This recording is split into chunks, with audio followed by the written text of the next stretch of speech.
సుమన్ టీవీలో మీ personal and business promotions కోసం కింది నెంబర్కి కాంటాక్ట్ చేయండి.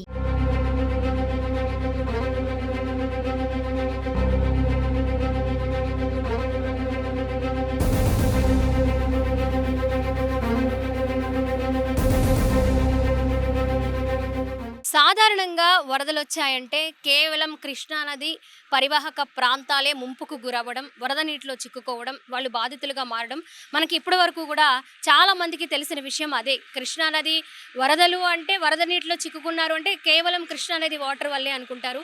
కానీ గత వారం రోజుల నుంచి కూడా విజయవాడ ప్రజలందరినీ అతలాకుతలం చేయడం, ప్రపంచమంతా విజయవాడ వైపు, అలాగే ఖమ్మం జిల్లా, విజయవాడ, ఎన్టీఆర్ జిల్లాలు, ఇబ్రహీంపట్నం ఇవన్నీ కూడా వరద నీటిలో చిక్కుకొని ఇప్పటికీ కూడా 5 రోజులు గడుస్తున్నా కూడా ఇక్కడి ప్రజలు వరద నీటిలో బిక్కుబిక్కుమంటూ కాలం వెళ్లదీస్తున్న పరిస్థితి ఇప్పటికీ కూడా కనిపిస్తూ ఉంది.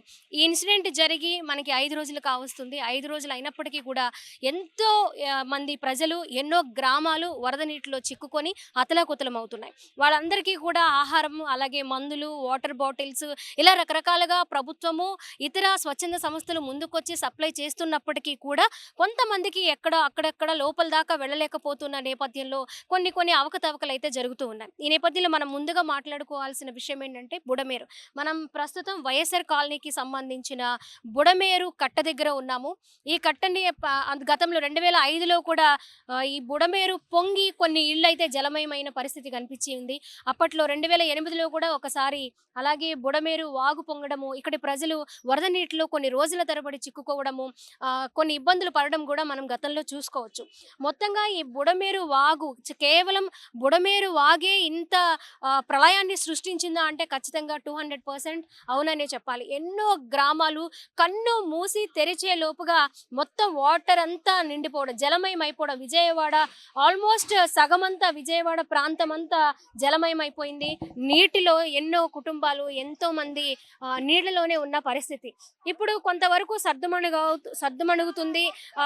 ఇప్పటి వరకే అంత క్లియర్ అవుతుంది అనుకున్న టైంలో ఇప్పుడు కొత్త ముప్పు అంటే ఇంకా 5వ తేదీ 6వ తేదీ కూడా మరి వరదలు వచ్చే అవకాశం ఉంది, భారీ వర్షాలు కురిసే అవకాశం ఉంది అనే సమాచారంతో ఈ బుడమేరుకు సంబంధించిన ప్రాంతాలన్నీ కూడా ఒక్కసారిగా మళ్ళీ భయాందోళనకు గురవుతున్న పరిస్థితి కనిపిస్తూ ఉంది. మనం చూస్తూ ఉన్నది బుడమేరు వాగు.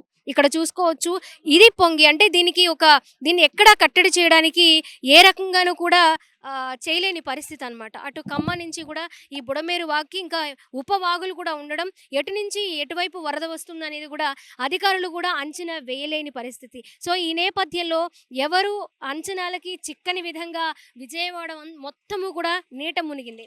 ఇప్పుడు ఈ ప్రాంతానికి సంబంధించి కొద్దిగా వాటర్ తగ్గుతూ రావడం మనకు కనిపిస్తూ ఉంది. అక్కడ ఎటువైపు చూసినా కూడా బుడమేరు వాగే కనిపిస్తూ ఉంది. గత 2 రోజుల కంటే కూడా ఈరోజు కొంతవరకు బుడమేరులో వరద ఉధృతి అయితే తగ్గుముఖం పట్టిందనే చెప్పాలి. ఇక్కడ ఏరియా వాళ్ళు అంటే వాళ్ళని అడుగుతూ ఉంటే మేము వారం రోజుల నుంచి కూడా ఈ వరద నీటిలోనే చిక్కుకుని ఉన్నాము. సో మాకు ఈ నీళ్ళన్నీ కూడా ఇలాగే వరదలో రావడం వెళ్ళడము ఒక రకంగా అలవాటు అయిపోయిందనే చెప్పాలి అని కూడా వాళ్ళు బాధపడుతూ ఉన్నారు. ఖమ్మం జిల్లా నుంచి కూడా ఇది వస్తూ ఉంటుందట. అక్కడి నుంచి ఈ బుడమేరు వాగులు కొన్ని వాగుల ద్వారా, ఉపవాగులు కూడా ఉన్నాయి కాబట్టి అక్కడి నుంచి ఇలా విజయవాడకు వస్తూ ఉంటుంది.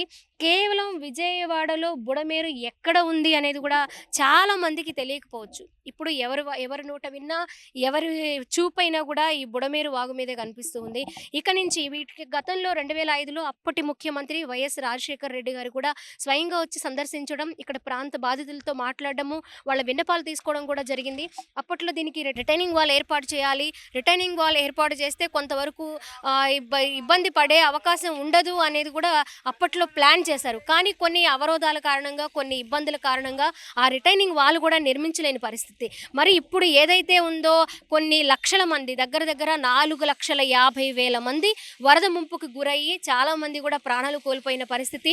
మరి వారం రోజులు గడుస్తూ ఉన్నా కూడా ఇంకా చాలా గ్రామాలు నీటిలోనే ఉండడం, నీటిలోనే జీవనం సాగిస్తుండడంతో కొంతవరకు ఈ బుడమేరు వాగుకి ఎలాంటి అవసరాలు ఉన్నాయి, మరి నిజంగా రిటైనింగ్ వాల్ నిర్మిస్తే కొంతవరకు ఇబ్బంది తగ్గుతుందా అనేది కూడా అధికారులు సమీక్షిస్తూ ఉన్నారు. చర్యలు చేపట్టే క్రమంలో కూడా ఎప్పుడైతే వాటర్ తగ్గుతుందో అప్పుడే దీనికి సంబంధించిన కార్యక్రమాలు కూడా మనము త్వరితగతిన నిర్మించాలి అనే ఉద్దేశంతో కూడా ప్రభుత్వం ముందడుగు వేస్తున్న పరిస్థితి ప్రస్తుతం కనిపిస్తూ ఉంది.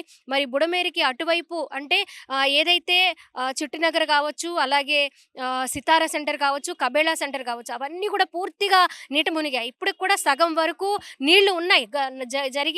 ఇన్సిడెంట్ జరిగి 5 రోజులు అవుతున్నా కూడా ఇప్పటికీ కూడా ఇంటి సగం వరకు కూడా నీళ్లు ఉన్నాయంటే ఏ స్థాయిలో వరద ముప్పు ఇక్కడికి విజయవాడ ప్రాంతాన్ని ముంచేసింది అనేది కూడా మనం క్లియర్గా అర్థం చేసుకోవచ్చు. మరి ఈ ఇన్సిడెంట్తోనైనా సరే ఈ కార్యక్రమాలు ఏదైతే రిటర్నింగ్ వాల్ ఉందో, అలాగే పోలవరం కుడి కాలువకు ఈ వాటర్ని మళ్లించడం వల్ల కొంత ప్రాబ్లం కూడా సర్దుమణుగుతుంది అనేది కూడా మరి ఇక్కడికి సంబంధించిన అధికారులు కూడా మాట్లాడుతూ ఉన్నారు. మరి ఆ ఏర్పాట్లు కూడా త్వరలోనే జరగాలని మనందరము కోరుకుందాము.